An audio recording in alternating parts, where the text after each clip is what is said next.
Get up, stand up. Fight for your rights. What we do? Stand up. What we do? Stand up. We want money. We want money. That is owed to us.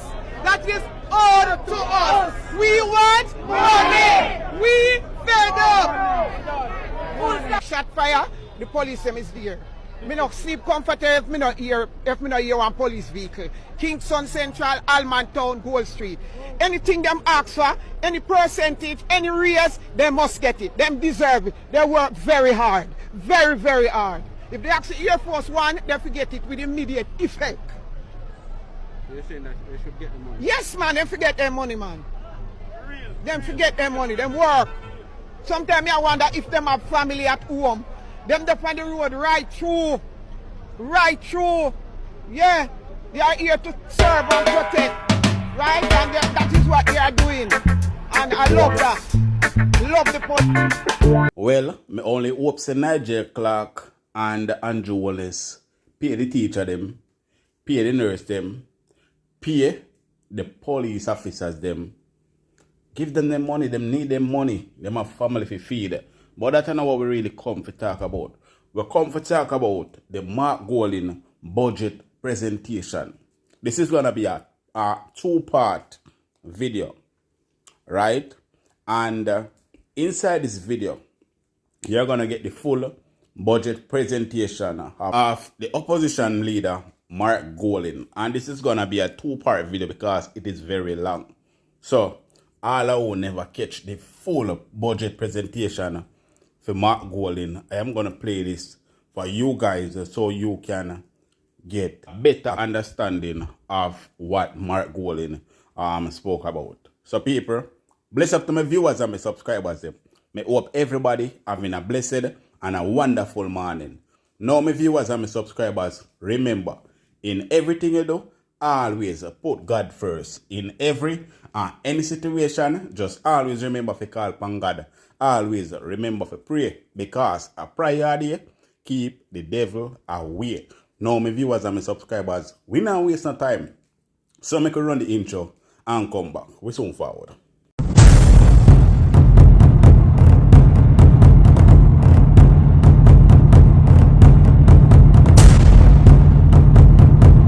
So welcome back to my viewers and my subscribers. Big up to all of my viewers, big up to all of my subscribers. We continually support the channel and help the channel to grow. Now, remember to leave a like on this video. Remember to give it a thumbs up. Also, remember to subscribe if you haven't subscribed yet and turn on the post notification bell. So whenever we drop new content, you will be first to be notified. Alright? Now people, make we get tonight. Cautious, but most are resolved. Who feels it, knows it. The people of Jamaica want change.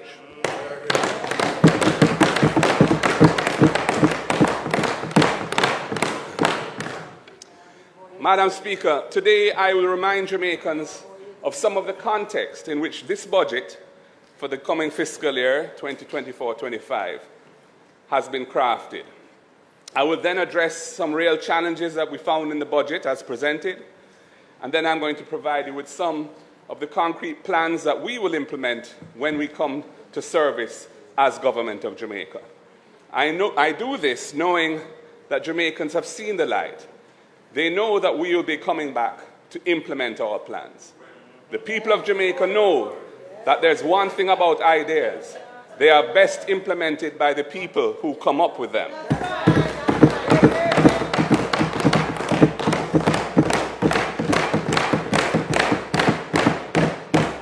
It is time for change, and that is where we are going.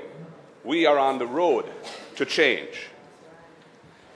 Madam Speaker, I sat through the 4.5-hour presentation of the Finance Minister, and I am more convinced than ever that this government does not have any intention of tackling the fundamental challenges facing our country. With them, Jamaica will continue along its current path, and the frustrations and hopelessness of the majority of our people will continue to grow. The 2024-25 budget is yet another tinkering budget, not grounded in a vision of development for the Jamaican people. According to their economic model, something will trickle down to the farmer, the teacher, the nurse, the sanitation worker, the hairdresser, and the taxi man. After 8 years, they want Jamaicans to wait even longer for the trickle that might come. Much of what was presented we have heard before. The 6-story hospital at the University of the West Indies was first announced in 2015 by Fenton Ferguson. The Minister of Finance seems to have found the plan in 2020, and it was re-announced. The Jam World and Fort Rocky Entertainment Zone projects have been announced and re-announced several times. In fact, Fort Rocky was named Jamaica's first entertainment zone in October 2017. The customs duty changes on imports were announced on another stage last November.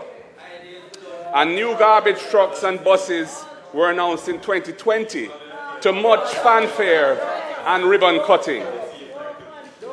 Meanwhile, Jamaicans are crying that times are too hard, the cost of living is too high, their wages are too low.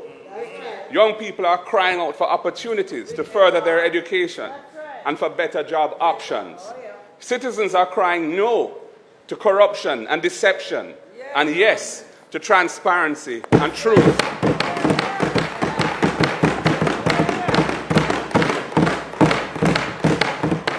And in terms of broken promises and deception, who can forget the 5% growth in 4 years, an impeachment bill in the first 100 days after 2016, the fixed election dates that were never delivered, and Jamaica's greatest wish, sleeping with our windows and doors open.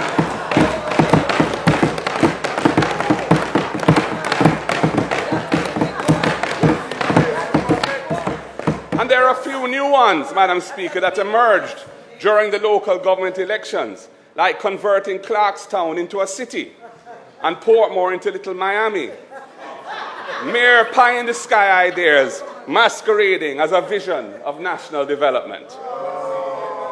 We live in a country, Madam Speaker, where there is increasing doubt in the impartiality of our institutions, increasing reports of fear of victimization by Jamaicans not aligned to the government, entrenched apathy with Jamaican nationals losing hope, who feel there's no recourse, no justice, and no point in participating in the political systems or exercising their franchise. Clouds of uncertainty and concern regarding the rights and freedoms of Jamaican citizens on a range of issues from beach access right through to states of emergency. An absence of accountability for wrongdoers aligned to the government. The militarization of the constabulary. All of this is the manifestation of a tendency towards our autocratic rule that I've spoken about year after year, right here in this budget presentation.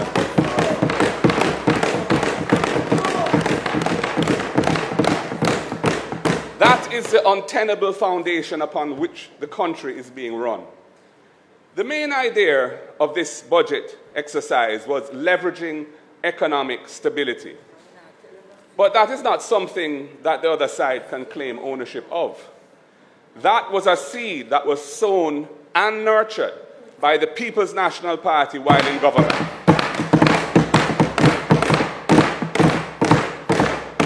After the utter chaos brought about by the JLP administration of 2007 to 2011. Let me remind you, since you keep bringing it up, during the 2007 to 2011 period, the JLP government had abandoned the IMF program in a wanton act of fiscal irresponsibility, leaving Jamaica on the edge of a precipice and staring at disaster. When coming to office in 2012, Prime Minister Portia Simpson-Miller leveraged her many years of hard-earned political capital and laid it on the line.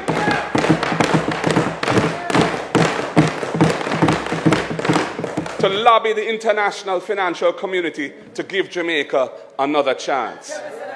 This was only possible because of the sacrifices of the Jamaican people who were willing to walk the walk because they trusted her not to sell them out. That is what saved our country from the ruin that the previous government had brought us to. we pulled the country out of the mire of fiscal irresponsibility. With Dr. Peter Phillips as Finance Minister and Portia Simpson Miller as Prime Minister, the PNP administration of 2012 to 2016 steadfastly prepared the ground in which the tree of fiscal responsibility began to grow in Jamaica. We got the country's public finances back on track. We transformed the tax system. We implemented other critical structural reforms along the journey. Along the journey of getting our national debt under control. And in 2016, the JLP inherited that tree with its roots firmly already in place and already bearing the fruit of fiscal stability. This is the foundation of the 12 years of economic stability that Jamaica has benefited from up to today.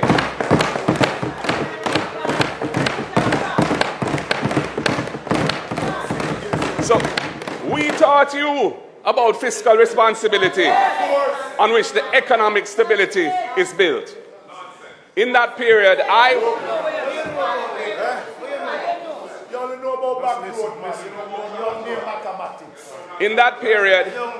I was tasked with responsibility for delivering the extensive legislation that was required to achieve that durable fiscal stability.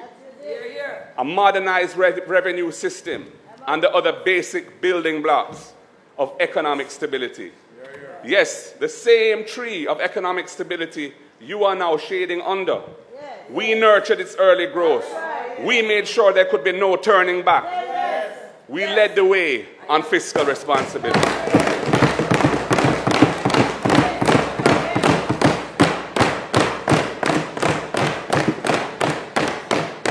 And you on the other side, then on this side, mocked us whilst we were planting and nurturing that tree of fiscal responsibility. All you do is pass IMF tests, you said over and over. Do you forget? So don't lecture us on fiscal responsibility and economic stability. No Sankey, no sing so.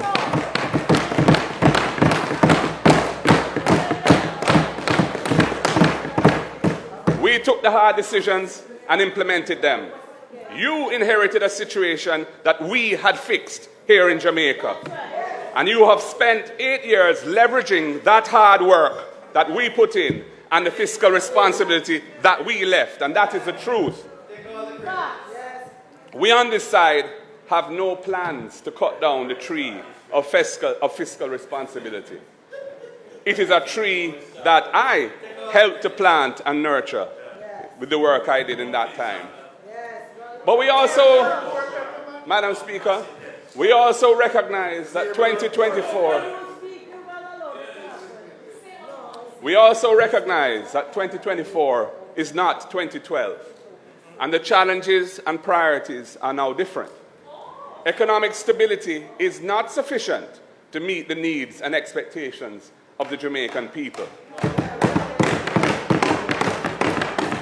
The people need Jamaica to shift gear to something much better than what is going on now.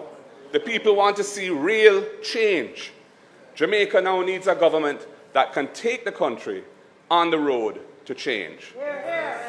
You say you're leveraging stability for all the people, but I must ask you, which people? Workers who are reeling from the high prices that keep going up? Farmers who are struggling with so many challenges? Civil servants, teachers and doctors who feel disrespected? What are you saying and what people are feeling just don't match up? Who is really benefiting from the stability that you say you are leveraging? If you look at the 24-25 budget, the picture becomes more clear. Madam Speaker, in his opening budget speech last Tuesday, the minister announced a giveaway of $20,000 for employees and self-employed persons earning up to $3 million who are in the formal tax system. And he gave it the fancy name, reverse tax credit. He said that the objective is to incentivize on-time filing, and paying statutory deductions. However, that objective is really questionable, because to qualify for this, he says that you will have to become fully compliant for the 2023 tax year already gone by March 31, 2024, and that deadline is less than a fortnight away. Exactly. Therefore, as a practical matter, it is most unlikely that anyone who is not already tax compliant will get the benefit. Furthermore, it is wishful thinking that a single payment of $20,000 would induce anyone who is now outside the tax system to take steps to bring themselves into it and start paying taxes. And it applies to persons below the threshold. The truth is that this so-called reverse tax credit smells like a $20,000 giveaway for political advantage as we get ever closer to the next general election. There's also another angle to it. The minister said that for an employee to be entitled to receive this reverse tax credit, his or her employer must have been fully compliant in making the statutory filings and payments for statutory deductions and employer contributions for 2023 by March 2024. Now I must ask the question, is this fair? How is it fair to an employee to deny him or her this little benefit in the event that the employer is not compliant with statutory filings and payments of deductions? Many businesses are now reeling from the increase in interest rates and are facing cash flow difficulties. So many of those employers may be behind in filings and payments of statutory deductions and employer contributions. The employee should not be blamed or penalized for that. Minister, an employer paying under $3 million to an employee, and the employee himself or herself should get this benefit, whatever the tax status of the employer.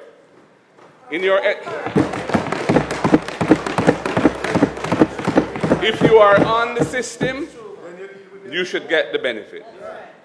In your estimate of $11.4 billion for this relief this year, you've assumed that 570,000 persons will be able to access it. So don't deny anyone the benefit on the grounds that their employer is delinquent. To do that would be simply unfair. Jamaica needs thoughtful governance. Absolutely. And that is why we are on the road to change.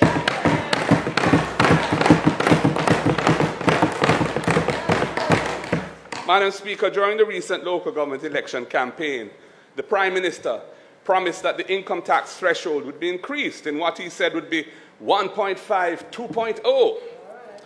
Last September, I had called for an increase of the threshold to $3 million, the purpose being to restore the real value, in real terms, of the $1.5 million that was announced back in 2016, and to provide some buffer for future inflation. The fact is that since 2016, accumulated inflation in Jamaica is over 46% since 2016. And an increase is required to restore the real value of the threshold that was last reset back in 2016. After the Prime Minister's grand election pronouncement of 1.5, 2.0, persons are understandably quite disappointed that the minister has announced an increase of the threshold to only 1.7 million. That's $200,000. What they expected to be 2.0 million ended up being 0.2 million. And that translates to a mere $4,166 per month in benefit in their take-home pay.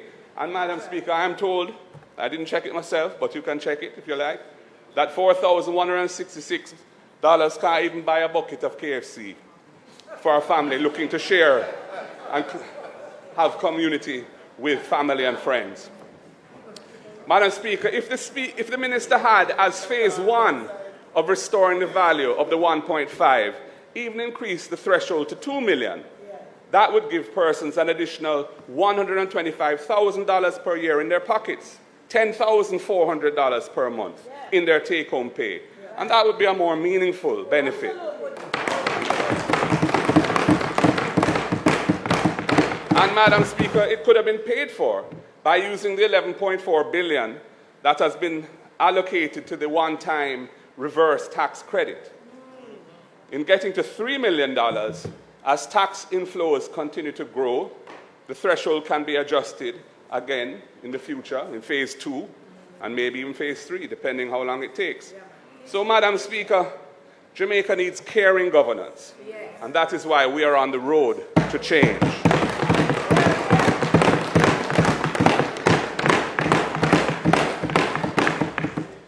I want to say something more about taxes. The minister likes to make a song and dance about no new taxes imposed since the last go-round of $30 billion in new taxes, which was imposed in the first 2 years of the JLP government elected in 2016 to pay for the 1.5. Then, the promise had been at the time that it would pay for itself, but that wasn't so. They had to impose $30+ billion of taxes to pay for it. However, it is important to recognize that the taxes being collected from the Jamaican people have increased dramatically under this government. Dramatically.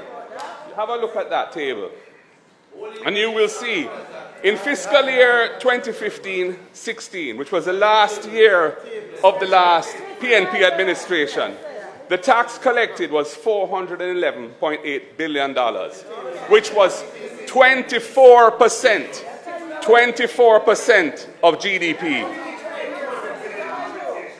The above table, this table, shows how much more tax. But no tax. This table shows how much more tax is being collected under the current JLP administration. Tax collected now has moved from 24% of GDP to 28% of GDP. A much bigger carving of the national pie is now being paid by the Jamaican people in tax under the JLP. Jamaicans are taxed much more under this JLP government. That's just a fact.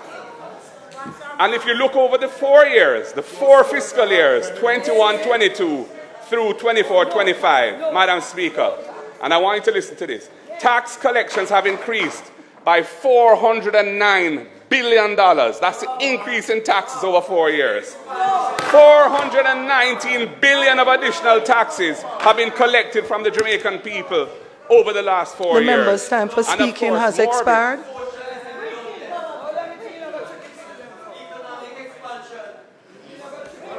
That's why I get vote out.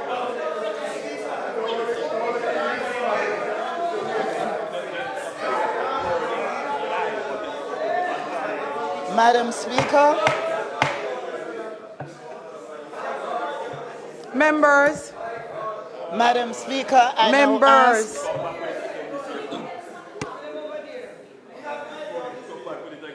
Madam Speaker, I now ask that the standing orders be suspended to enable the member to continue his speech to its conclusion. Question is that the member be allowed to continue his speech to conclusion. Those in favor? Those against? The ayes have it.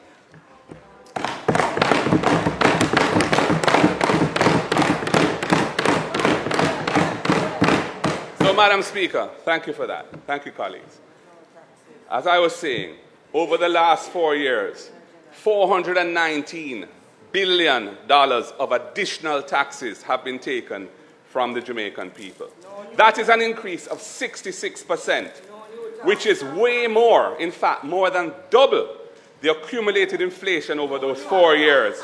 Over those 4 years, 31% was the accumulated inflation. The tax has gone up by 66%, tax collected. And looking at tax collection on a per capita basis, in other words, looking at tax collection from the perspective of each Jamaican, since this JLP government came to office, they have more than doubled the annual tax take from every man, woman, and child in Jamaica, increasing it by a massive $190,000 per person. And it now totals $342,000 per person at the time of this current budget. They've more than doubled the taxes they're taking from the people. So much for this no new taxes, Sankey. It is irrelevant. No new tax types, but much, much more taxes. 28% of GDP in taxes relative to 24 back in 2015-16. And as the recent election shows, who feels it knows it.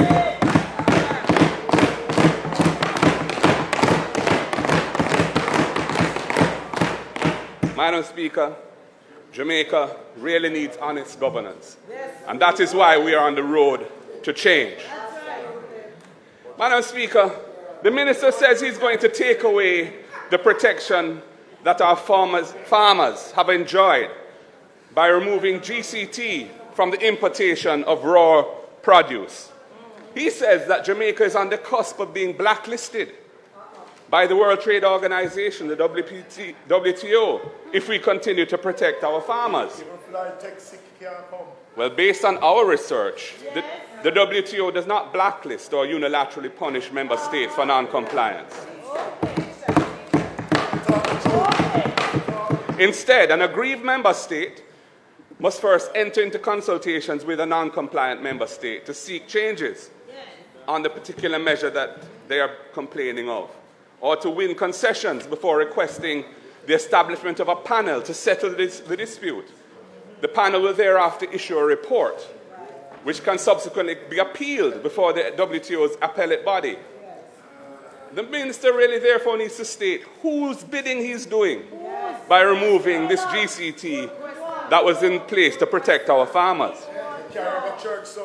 In recent years, the tensions in US-China relations, the Russia-EU sanctions resulting from the war in Ukraine, and so on, have adversely affected the workings of the WTO. For some time now, the WTO has not had a functioning dispute settlement mechanism since the US decided not to appoint members to the appellate body. And furthermore, the recently concluded MC13 meeting of trade ministers in Abu Dhabi, a number of critical issues were left unresolved.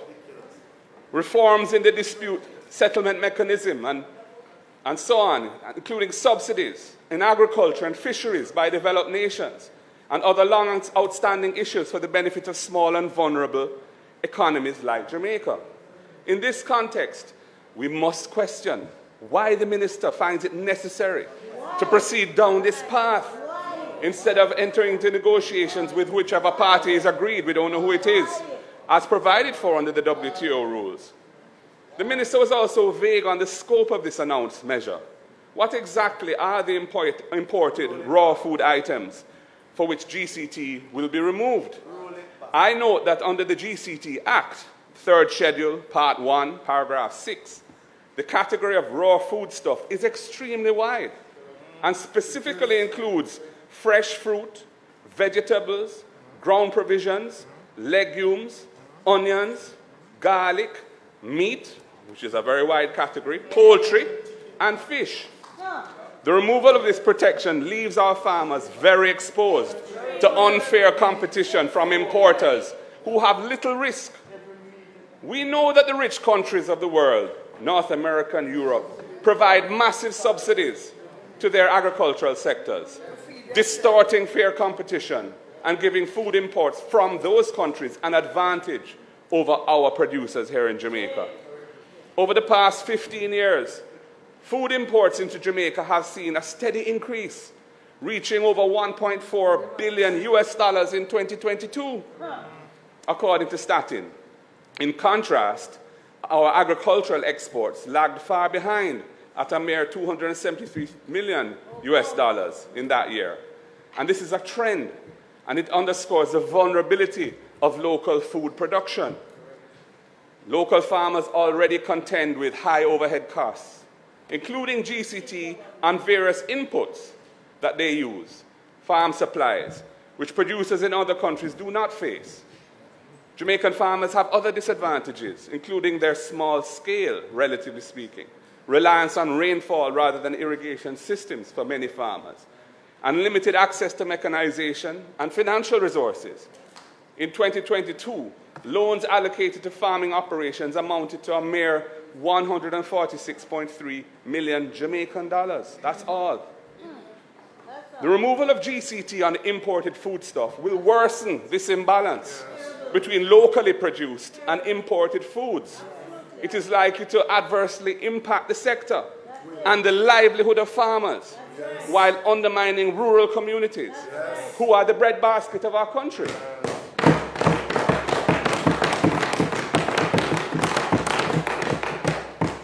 Only last year, we saw how onion farmers in St. Thomas were hurt badly when import permits were granted to importers and flooded the market with foreign onions, leaving our farmers with produce that they could not sell last year. In removing the GCT on the imports of produce, nothing has been put in place to protect our farmers from the wave of imports of produce that will now come into the market without paying GCT. And there's a common theme here, Mr. Speaker.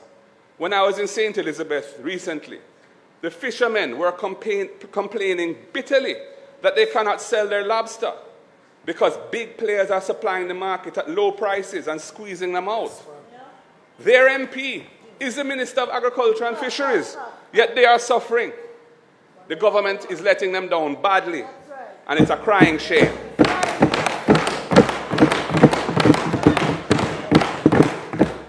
Mr. Speaker, there's also the critical necessity for transparency in the allocation of these permits for imported foodstuff to ensure that there's proper consideration for local production capacity and to eliminate the possibility for nepotism, cronyism, and other forms of corruption. And we all hear who the major importers are. Jamaica Agricultural Society, the JAS, was apparently not consulted before this measure was announced by the minister, which in itself is an egregious example of arrogant and uncaring governance. We have to ask who benefits from this. Certainly not the farmers. So who? We have consulted with the farming community, and a raft of measures have been developed that can mitigate against what could turn out to be a very serious and prejudicial action if the farmers of Jamaica are to get a fair deal. The ideas have been proposed: simultaneously remove GCT from farm input supplies, including essential planting materials like seeds and farm tools and equipment to incentivize local producers and strengthen their sustainability. We could remove GCT from local food products, such as table eggs, to make them affordable and stimulate demand and push local production. We must enhance transparency, as I've said, in food imports. We can make the grant of import permits subject to parliamentary scrutiny and approval, requiring that import permits must be allocated on an equitable and transparent process, such as a public auction. And Madam Speaker, Mr. Speaker, until protective measures like these are put in place and are working effectively, replace the GCT on import foodstuff with a stamp duty on imported foodstuffs to level the playing field between imported and locally produced food.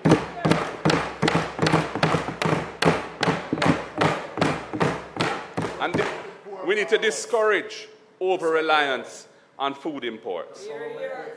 It takes a little care to find solutions, some empathy and some will. Jamaica needs open, prudent governance.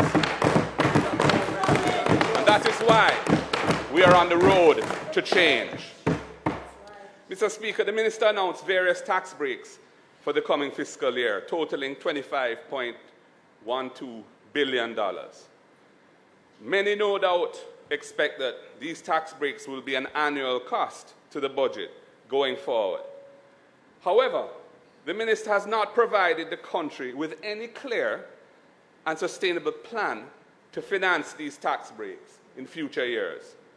To the contrary, we were told by him last Tuesday that this $25.12 billion, the annual cost of these measures, is to be entirely paid for in the coming fiscal year by a one-off securitization of some receivables.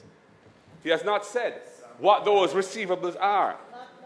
And when I asked him about this after his speech, his response to me was, the information is market sensitive. Mr. Speaker, this is totally unacceptable. The country must be told exactly how these tax breaks are to be financed in the coming fiscal year and thereafter. The public may well be asking, what is a securitization of receivables? Simply put, it is a transaction where the government raises money now by selling sources of revenue that will be earned in the future. This means that a future government will not have access to those sources of revenue because they will have been sold now. And this government will have sold them off to fund its budget this year, leaving the cupboard dry. So who is benefiting from this? We want to know. Minister, the current March 15th deadline for filing income taxes and other returns is pretty rough on everyone who has to file their taxes. Getting the past year's accounts audited and then preparing the tax returns all by the 15th March is really too much of a crunch. An April deadline would ease pressure significantly, and it's time for change.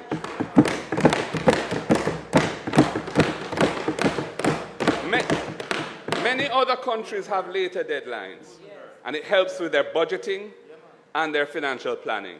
So why not take a leaf out of their book?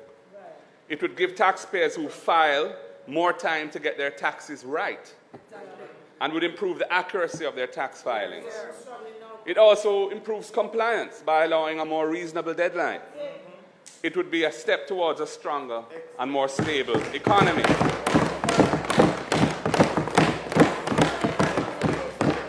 Mr. Speaker, the minister was on board with this idea back in 2022, but we're now in 2024-25, and he has become very silent about it since then. I think it's high time that we see some action on this, Minister, and I hope that you will see your way to doing it. Mr. Speaker, on several occasions, including in my budget presentations in 2021, in 2022, and in 2023, I called for the total removal of the requirement for guarantors to access a student loan. The data I had seen when I was chairman of the Public Accounts Committee showed that the collection from these guarantors was minimal in the scheme of things, and there was evidence to show that the requirement to provide guarantors made student loans inaccessible to many students, in particular students from low-income families. That is why I repeatedly called for the requirement of guarantors to be abolished overall. I'm therefore happy that the minister has finally heeded that call and removed the requirement of guarantors of student loans for everyone. Mr. Speaker, it is yet another example of how good things happen when this government listens to the opposition. And indeed, it shows how much better things will be when the opposition becomes the government.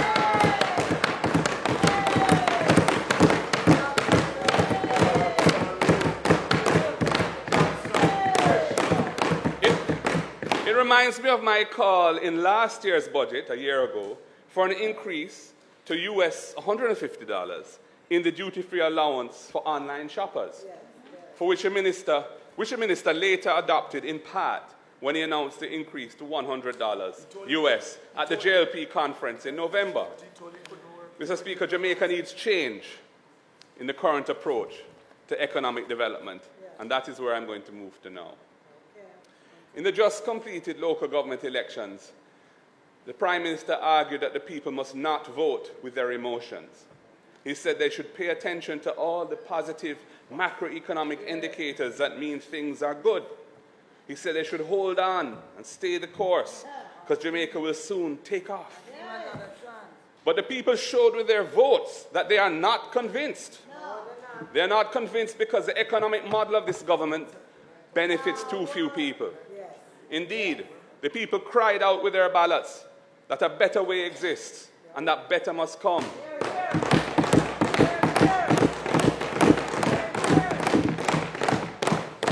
Under the current socio-economic model being pursued by this government, inequality of wealth and income will remain entrenched in Jamaican society. Jamaica is 99th in the countries of the world in terms of commitments to reduce inequality, according to Oxfam. In the 2022 World Inequality Index, the wealth gap in Jamaica was shown to be as wide as in Haiti. In Jamaica, the top 1% controlled 20% of national wealth, and the top 10% controlled 50% of national wealth. The Jamaica Survey of Living Conditions 2021, which is the most current available to us, says that there has been an upward movement in both poverty and inequality under the JLP government. And it says, and I'll quote, the prevalence of poverty increased to 16.7% from 11% in 2019. And that inequality increased with the Gini coefficient, and that is the standard measurement of inequality, at 0.3991, up from 0.3671 in 2019. So I wonder, where in this economic performance has there been any leveraging for the people? With inflation running hot and the cost of living increasing by 30% since then, the situation, no doubt, the situation remains dire now. In short, the people are feel it, the way your government are deal with it.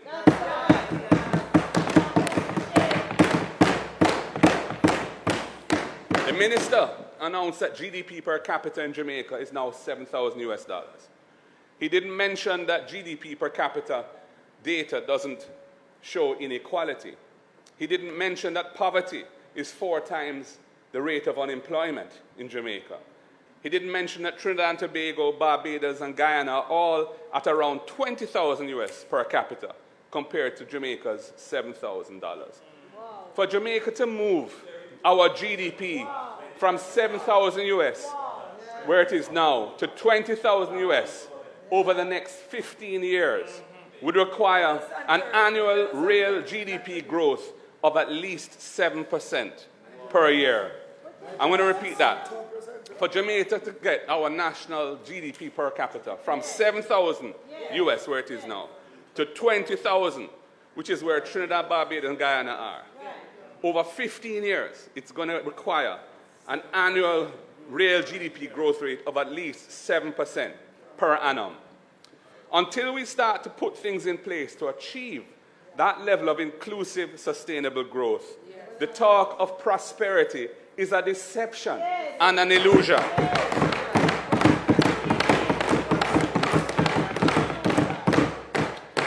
Mr. Speaker, there's a concept called economic complexity, which measures the extent to which knowledge drives high value added economic activity in a country.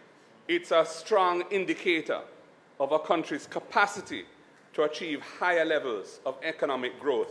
It measures essentially the sophistication of the economy and the linkages within it, using knowledge to drive economic output. There's a chart. I don't know if it can be brought up.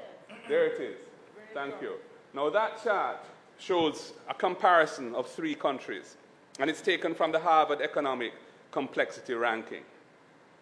And it compares economic complexity trends in Jamaica, in the Dominican Republic, and in Costa Rica.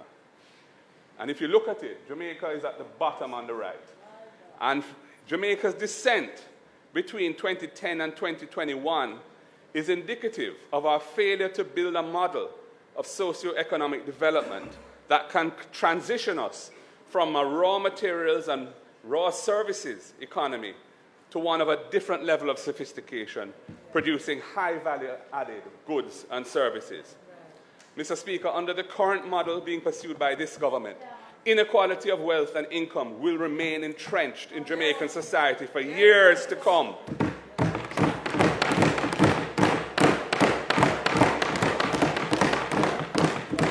We must transition Jamaica from a low-wage, low-tech, low-growth economy to one that achieves high levels of inclusive, sustainable growth that can meet the needs and aspirations of our people.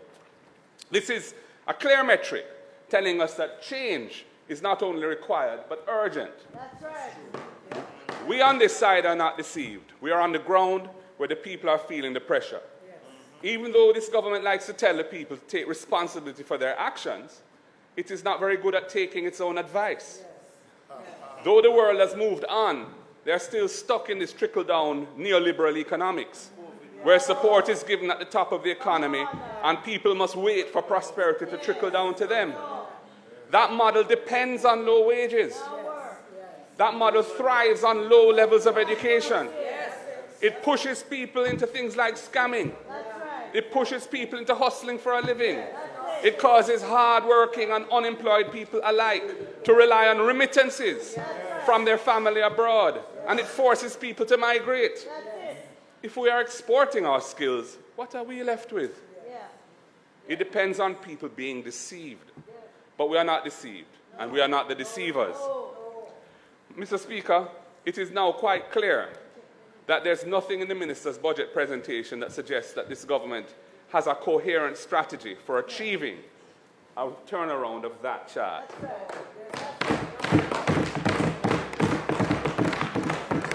As I have said, wild campaign promises like converting Clarkstown into a city are mere pie-in-the-sky ideas masquerading as a vision of national development. I will now present some elements of our comprehensive holistic plan for sustainable, inclusive development of Jamaica and our people. Some of the plans for the next Jamaican government that we will form on the road to change. Mr. Speaker, since I last addressed this Honourable House in a budget debate, we have been progressively developing our plans for Jamaica, and they are grounded in our core beliefs of social justice, equality of opportunity and access, and good governance. Last year, in my contribution to this debate, I spoke about some of the prevailing challenges that were at the forefront of the minds of the Jamaican people: constitutional reform and the need for government with integrity were areas that I emphasized. We call upon the government to repair the breach with regard to the expectations of Jamaicans concerning land, education, security for our people, social transformation, health, energy, and food security. We remain true to those core tenets of national development strategy.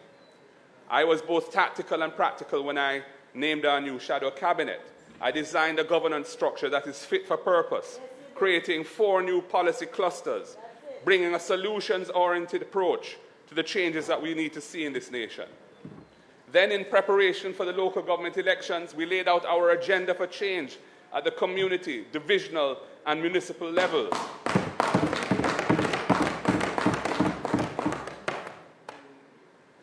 The people of Jamaica responded positively to change and the change agenda on the 26th of February. That plan, as I've said, is now going to be put in action, and we're putting in place a monitoring and evaluation mechanism to drive that change. Right, Natalie? That's right. At the national level, our policies and programs must be consistent with the core values of our party: social justice, inclusion, transparency, and, as I've said, a commitment to greater equality.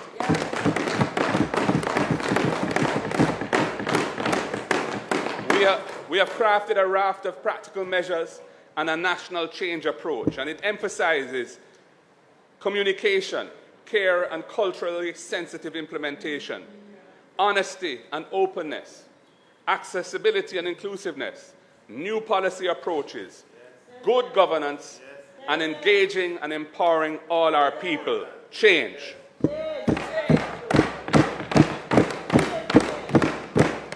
Today I'm going to share a selection of some of those measures, and they stand on 2 pillars: the economic model of the next PNP government and our grounding in and commitment to good governance. The time has come for us to center the needs of the people in a transformational economic model. The time has come for broadening the wealth and ownership base of the society to tackle the chronic scourge of inequality. We must do what is required for high levels of inclusive, sustainable growth. to meet the needs and aspirations of our people. The emphasis on inclusive and sustainable growth is important. The fruits of economic expansion must be equitably shared across the society. And the investments must be compatible with our natural assets to preserve our environment for the benefit of future generations.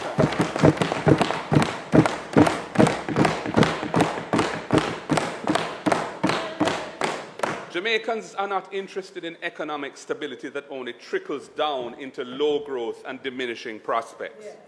They want to be able to afford an education, get a decent job, or build a thriving business, and own a home. And that's why we must transition Jamaica from a low-wage, low-tech, low-growth economy.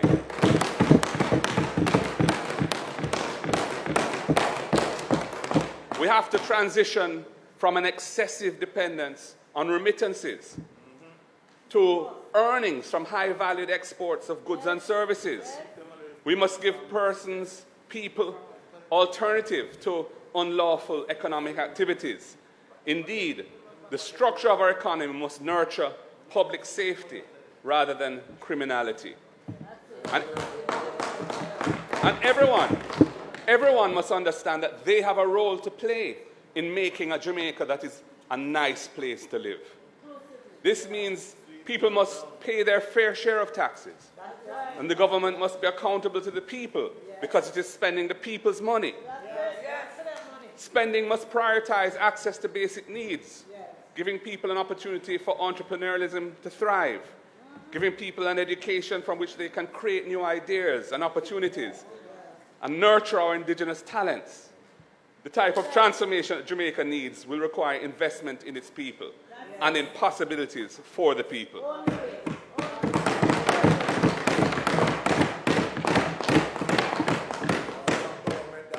Mr. Speaker, the major impediments to Jamaica achieving high levels of inclusive, sustainable growth include a failing education system and a training system that is not fit for purpose, which contributes, both of those, to Jamaica's low national productivity.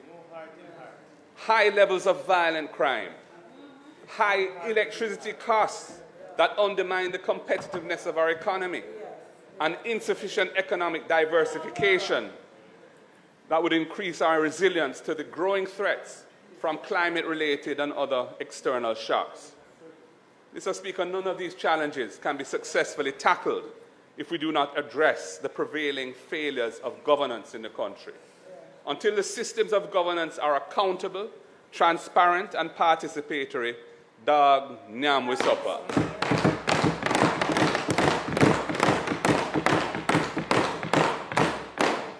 Mr. Speaker, I believe that all of us as Jamaicans are responsible for creating the Jamaica we want to see and establishing a liberty of the Jamaicans we want to be.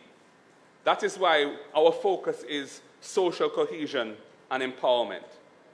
This portfolio cluster will focus on transformation, productivity, and access by addressing the ways in which health and wellness, social transformation, social protection, gender, young people and civil society, persons with disabilities and other marginalized groups will not only be engaged but energized and empowered.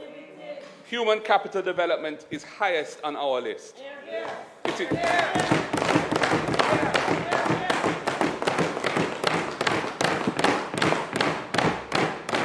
This is what we mean when we say we put the people first. It is what we say when we believe in people power. And we balance the books while balancing people's lives. Mr. Speaker, the next PNP government is committed to implementing measures to ensure that Jamaica's human capital has the capacities and skills to participate competitively in a high-value added economic environment, which can support the required investments that build that environment and deliver high levels of inclusive, sustainable growth. The crisis in education and training must be tackled and overcome if this is to be achieved.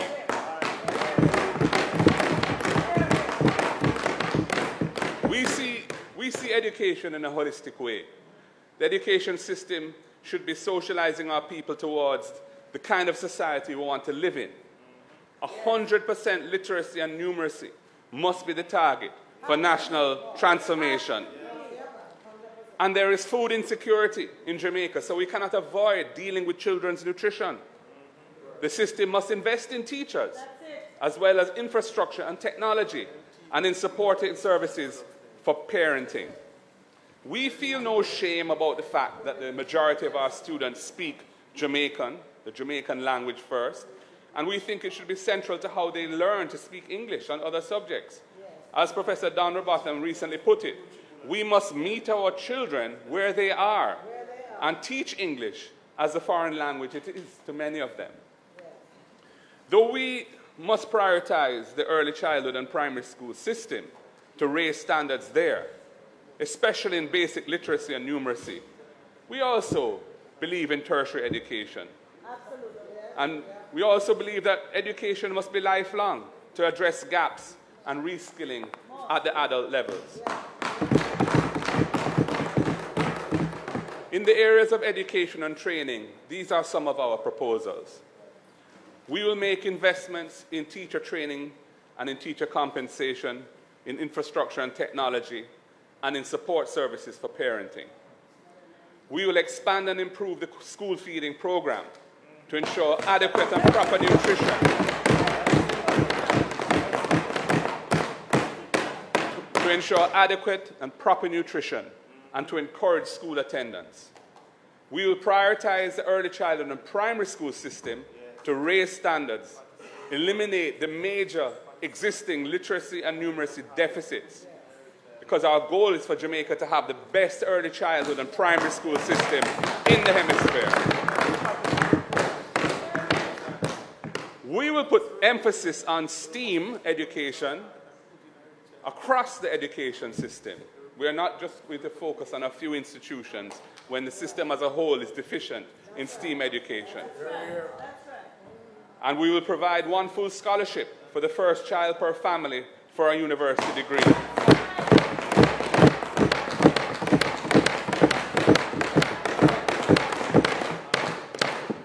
And we will remove taxes from laptops and tablets for students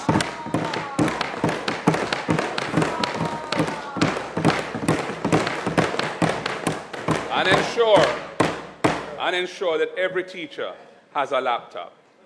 And for our teachers, we'll provide them with student debt.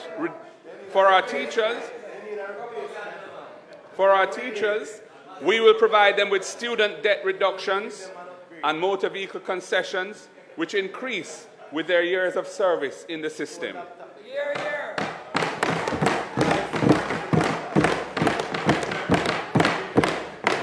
We will provide teachers with enhanced access to National Housing Trust loans and priority in housing allocations in NHT finance schemes. We will provide teachers with a package deal to be negotiated by government for free internet access as a tool of trade. And for young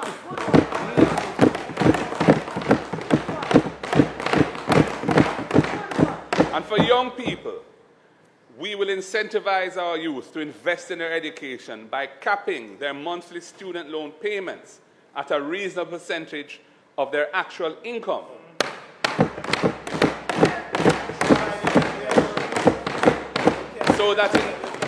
So that in times when the borrower, the student or former student is not working, those payments are deferred and tagged to the back end of their loan without them incurring extra interest or penalties.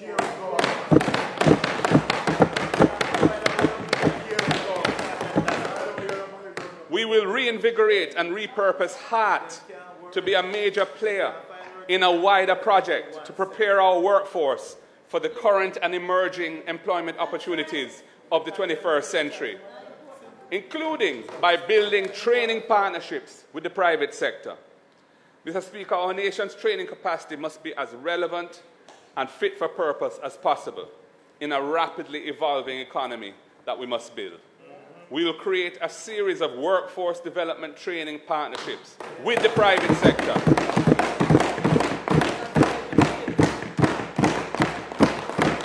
And the objective is to develop a competitively market-driven approach to training our workforce. This market-driven approach leverages the training capacity of all of the public sector and private tertiary education and training institutions. The objective is to increase the national capacity to deliver a transformational impact to the economy through an upskilled workforce in the shortest possible time. We will welcome the participation of trade unions and employer associations in these partnerships. We need all hands on deck to transition our economy to high value-added goods and services. Mr. Speaker, HART will support private sector-led investments in training by matching grants of up to 50% of the cost of any employer-identified third-party delivered training program that improves the performance or well-being of the employer's staff. And this approval would be automatic, up to an amount equal to 90% of that employer's and employees' annual contributions to HART. And if the need is larger, then it can be approved on the basis of some clear, established and transparent priorities. We will provide incentives to encourage employers to establish internship programs that build the needs of their businesses and industry with course offerings of tertiary and skills training institutions. We will utilize school infrastructure, which is often, when outside of school hours, insufficiently used. We'll use school infrastructure to enhance training both to school children and surrounding communities. We will entrench civics education as a core subject in the national curriculum. It has started, we will entrench it, to equip our students for actual and productive citizenship with an understanding of the Constitution, an understanding of their rights, their responsibilities as citizens, and social skills based on wholesome values and attitudes. We will build, Mr. Speaker, we will build the teachings of the Right Excellent Marcus Mosiah Garvey into the school curriculum at all levels on an age-appropriate basis to encourage self-belief, personal responsibility, and self-actualization in our nation's youth. We will establish a National Research and Development Council, bringing all relevant institutions together from within the state, academia, the private sector, trade unions, to develop and monitor and evaluate a national R&D strategy. And we will provide an accelerated write-off for taxes of expenditure on research and development to encourage greater private investment in innovation that ties agriculture to manufacturing, science, technology, and advances the labor force. Mr. Speaker, human capital development is directly linked to citizen security. It is about developing an aware, thoughtful, and thinking society that can access a wide range of opportunities, locally and indeed globally, with not only the skills, but also the values and attitudes that promote national development.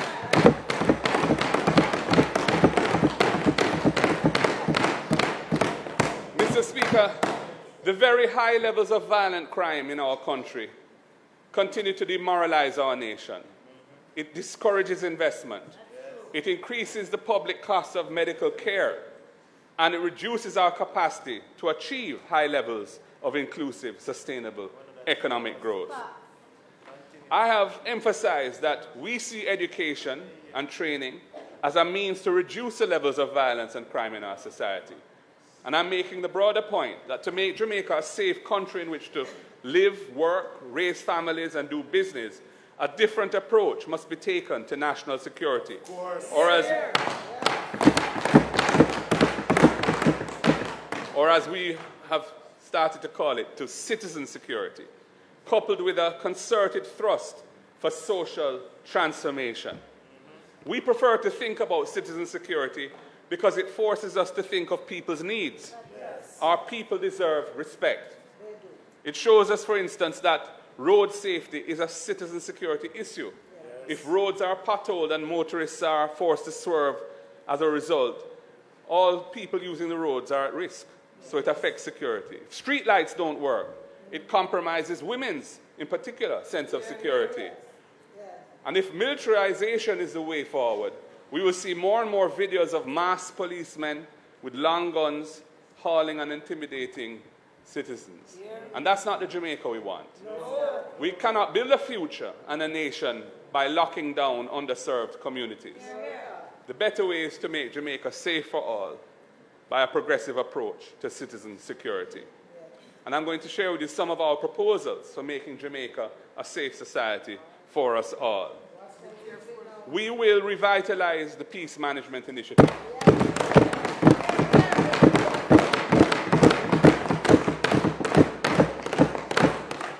Through the Peace Management Initiative, we want to build a network in all of the violence-prone communities across the country, rolling out restorative justice, mediation, and other conflict resolution techniques at the community level.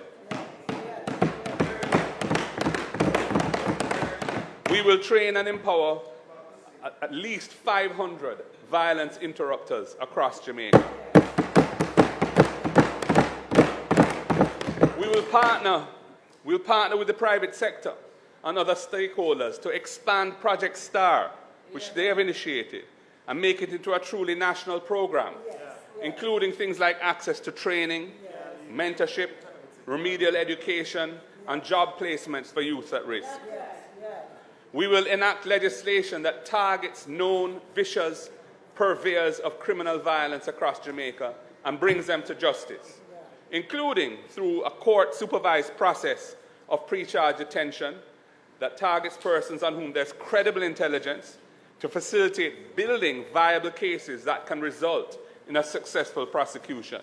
Due process is critical here, and that is why it must be a court-supervised process.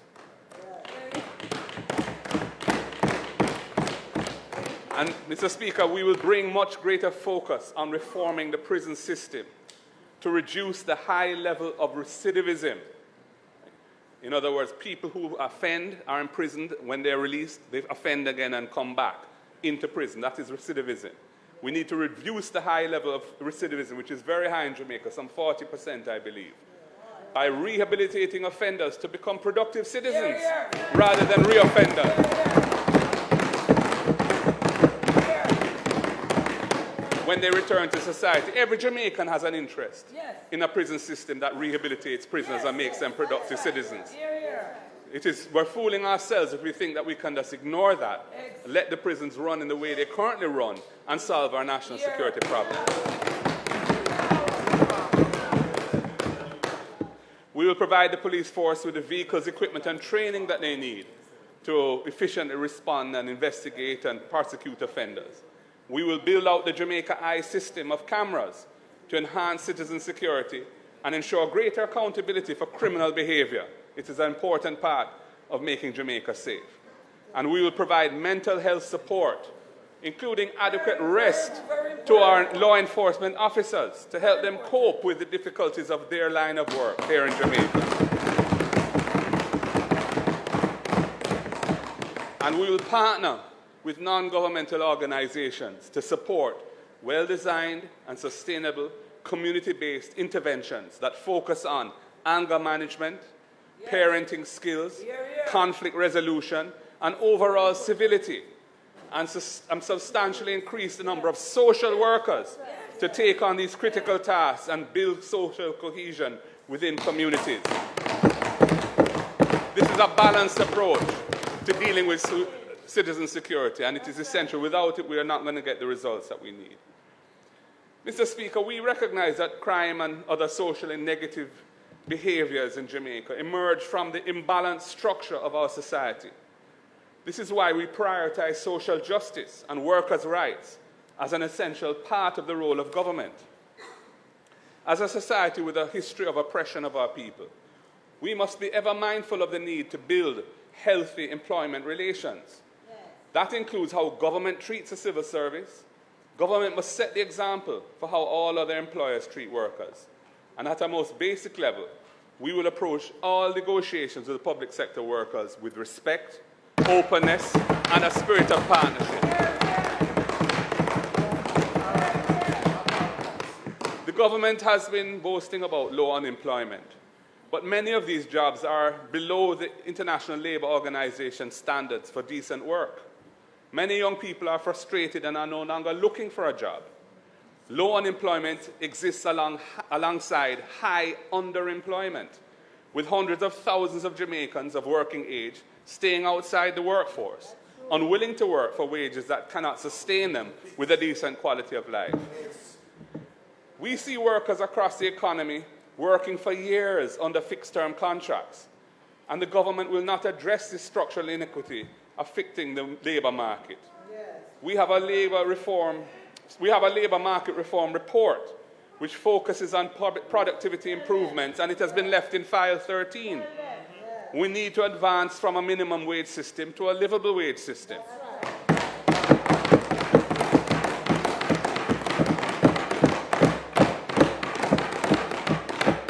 Tied to increased productivity to be sustainable. The next PNP government will introduce structural reforms that balance the interests of workers and employers to bring about productivity, equity, and decent work. Our government will seek to ensure that the workers of Jamaica are respected and their rights are protected. And I'm going to share some of our proposals with you. As I've said, we will approach all negotiations with the public sector workers and their representatives with respect, openness, and a spirit of partnership. We will enact comprehensive legislation to eliminate abusive contractual arrangements which circumvent employment rights right across the economy. The government is going through a slow and incremental process of eliminating this practice from the public sector. And it was thrust on the government by the ruling of the court, which affected security guards. But that is incrementalism and is not enough. Many, many workers outside of the government service, the public sector, are affected by this problem. We will ensure equal treatment of all workers, regardless of the legal form of their contracts.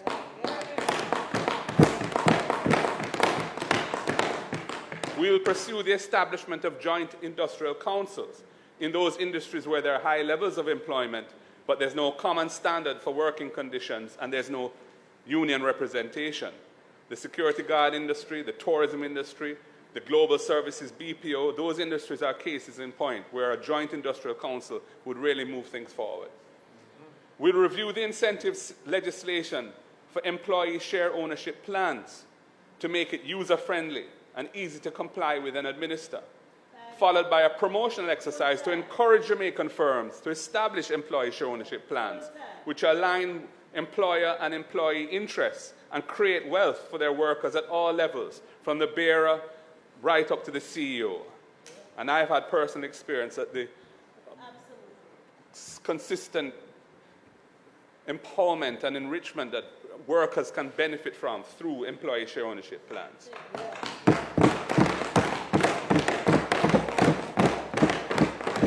We will establish a commission to examine the dire situation now faced by communities in the former sugar areas, and to develop a comprehensive plan for the economic revitalization of those areas. And we've seen in the sugar belts across the country where sugar has atrophied with nothing to replace it, and what has in fact replaced it is scamming and other activities and high levels of violent crime. We need to do something about that. And we will put in place proper and dignified relocation arrangements for the families of former sugar workers. We have seen too many cases where they're not being treated fairly, in Innswood and so on, where they're being moved off the land without any proper arrangements being made to house them. These priority areas will be built out using social transformation and social protection interventions, techniques, and measures, linked into health and wellness strategies. They will be informed by gender considerations and directly address the needs of persons with disabilities, with inclusion being a guiding principle. Social cohesion and empowerment drive sustainable economic development. Productivity.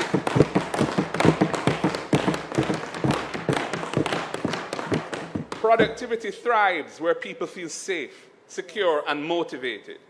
Productivity, in turn, drives diversification and growth. building our existing productive sectors and enabling new ones to emerge in an inclusive and sustainable growth path for Jamaica. Mr. Speaker, we need a sound approach to economic management if we are to achieve sustainable economic development. It requires continuing along the fiscal responsibility path that we have established jointly over the years, and it has to be maintained by bipartisan support. And we are committed to ensuring that the gains that Jamaica has made in stabilizing its public finances are permanently kept for future generations. I spoke to this earlier, and our shadow spokesman of finance dealt with it extensively in his budget presentation last Thursday. Sustainable economic development will require transitioning Jamaica, as I've said, to one where high-value goods and services are delivered to domestic and export markets. And I want to share some practical steps that can be taken in that direction, beginning with food security. Mr. Speaker, the government is not serious about agriculture and food security, and it is reflected in the estimates of expenditure that were tabled. Critical areas are being neglected. Farm roads expenditure has been reduced. Extension services, which provide guidance to farmers, is flat. Technical support is being decreased. And most importantly, research and development only gets a 2.7% increase, which is way below inflation. The allocation for irrigation, which supports the National Irrigation Commission, is also flat, while Essex Valley and Southern Plains projects are coming to an end, having undergone numerous extensions. Examples of areas for growth in agriculture include supporting research and activities like extracting oils,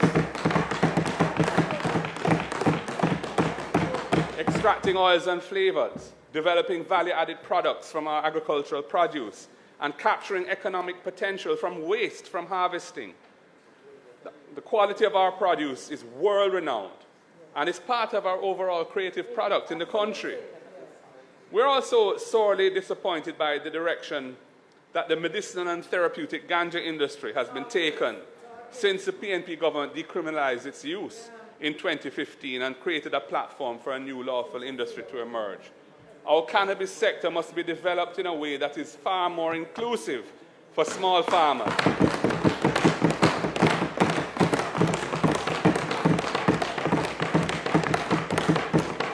who now find themselves marginalized and excluded. That was never the philosophy when we did this, and I'm very disappointed by the way it's played out. We're going to have to give it some special attention when we form government. The next PNP government will be focused on genuinely increasing exports, strengthening food security in Jamaica, expanding irrigation and research capabilities in the agricultural sector. And we're going to brand this the SMART program, Sustainable Management of Agriculture through Research and Technology, SMART.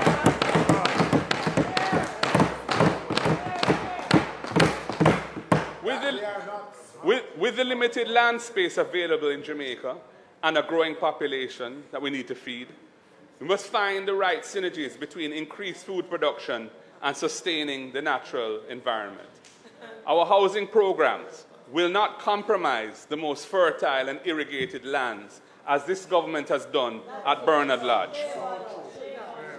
There are some proposals under the SMART program that I want to mention. We will manage the sector through increased training of our youth, with a focus on agricultural training institutions such as 4-H clubs and the extension services offered through RADA. We will increase the productivity of our farmers through introduction of improved climate-smart farming systems and technology to drive farming operations. We will expand and repair the farm road network to enable our farmers to access their farms and transport their produce to market. We will engage our major private sector players in the poultry and agricultural processing and milk and livestock production to create the enabling environment that they require so they can expand their already significant contribution to the economy.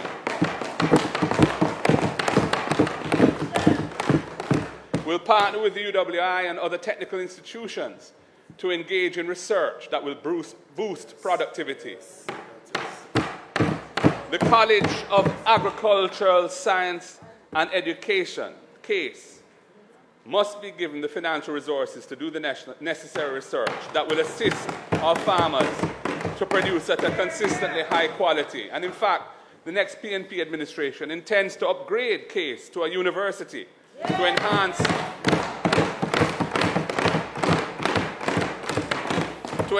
the focused institutional support required for a thrust to greater food security in the country. We will boost our own research facilities at Bodles and Orange River and Montpelier to provide innovations that our farmers require to grow the sector. We will make the best planting stock, animal genetics and farming systems in animal husbandry and agronomy available to our farmers. We'll increase the use of drones, RFID technology, hydroponic farming systems, solar-operated irrigation pumps, and in-field monitoring of soil fertility to boost our production and increase productivity. And we will strengthen the laws to protect our farmers from agricultural theft, bringing those offences under the Proceeds of Crime Act's regime so that the profits can be taken away from criminals who reap what our farmers sow. Mr. Speaker, our goal is for agriculture and agro-industries to contribute at least 10 to 12% of Jamaica's GDP, transforming rural development, providing sustainable employment across the country, and guaranteeing our nation's food security. This is why we are adamant that our concerns regarding the removal of GCT from imported foods be immediately reviewed, reconsidered, and the initiatives that we proposed earlier be put into action. Mr. Speaker, I now turn to a number of emerging industries and some of our plans for their development.